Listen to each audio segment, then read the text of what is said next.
दुनिया भर के मीडिया में इन दिनों भारत के चंद्रयान 3 और रूस के लूना 25 के बीच एक तरह की रेस की खबरें दिख रही हैं। ये रेस बताई जा रही है चंद्रमा के अनछुए दक्षिणी ध्रुव पर पहले पहुंचने की। फिलहाल कई मीडिया रिपोर्ट्स में बताया जा रहा है कि चांद की सतह पर लूना 25 की सॉफ्ट लैंडिंग 21 अगस्त को हो सकती है। ऐसे में सवाल उठता है कि आखिर चंद्रयान 3 कब तक चांद की सतह पर पहुंच सकता है। चलिए इस सवाल के साथ साथ और भी कई अहम सवालों के जवाब आपको बताते हैं और चंद्रयान 3 मिशन की हर बड़ी बात को समझते हैं। चंद्रयान 3 चांद से जुड़ा भारत का बेहद महत्वपूर्ण मिशन।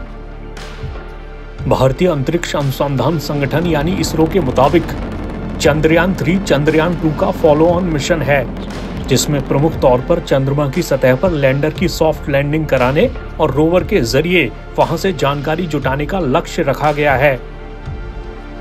मतलब ये कि लैंडर और रोवर को पूरी तरह सुरक्षित रखते हुए आराम से उन्हें चंद्रमा की सतह पर उतारा जा सके और फिर रोवर को सतह पर घुमाकर जानकारी जुटाई जा सके। अगर भारत को सॉफ्ट लैंडिंग में सफलता मिलती है तो वो ऐसी उपलब्धि हासिल कर चुके अमेरिका, चीन और पूर्व सोवियत संघ के क्लब में शामिल हो जाएगा। अभी तक सामने आई जानकारी के मुताबिक इसरो 23 अगस्त को सॉफ्ट लैंडिंग की कोशिश करेगा। लैंडर और रोवर की मिशन लाइफ एक चंद्र दिवस होने का लक्ष्य रखा गया है, जो पृथ्वी के करीब 14 दिन के बराबर होता है।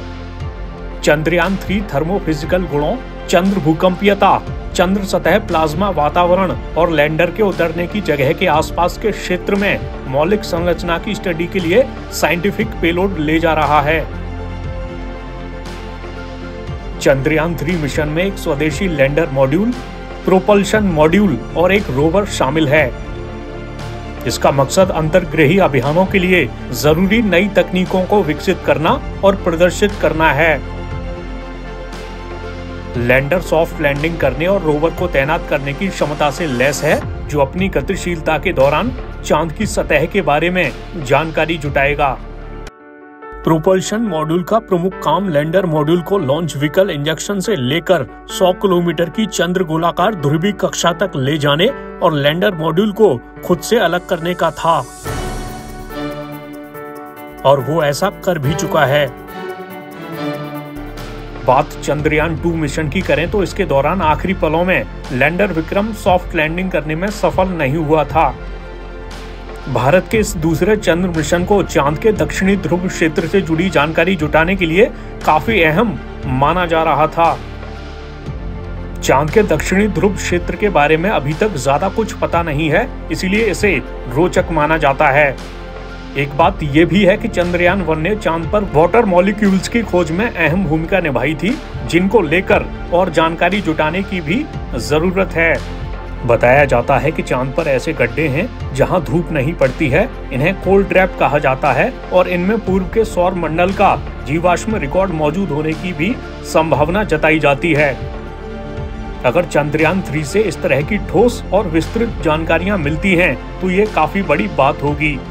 इसरो अध्यक्ष एस सोमनाथ के मुताबिक चंद्रयान 2 के सफलता आधारित डिजाइन के बजाय इसरो ने चंद्रयान 3 में विफलता आधारित डिजाइन को चुना है, और इस बात पर ध्यान दिया गया है कि कुछ चीजों के गलत होने पर भी इसे कैसे बचाया जाए और कैसे सफल लैंडिंग सुनिश्चित की जाए। उन्होंने कहा, हमने बहुत सी विफलताओं को देखा, सेंसर की विफलता, इंजन की विफलता, एल्गोरिदम की विफलता, गणना की विफलता। सोमनाथ ने कहा कि जो भी विफलता हो, लेकिन इसरो का मकसद उससे उबरकर मिशन पूरा करने का है। चंद्रयान 3 में चंद्रयान 2 के मुकाबले लैंडिंग एरिया को भी बड़ा रखा गया है। चंद्रयान 3 में ईंधन भी ज्यादा है। ऐसे में इसरो यही उम्मीद कर रहा है कि ये मिशन पूरी तरह सफल रहे और भारत को बड़ी उपलब्धि हासिल हो।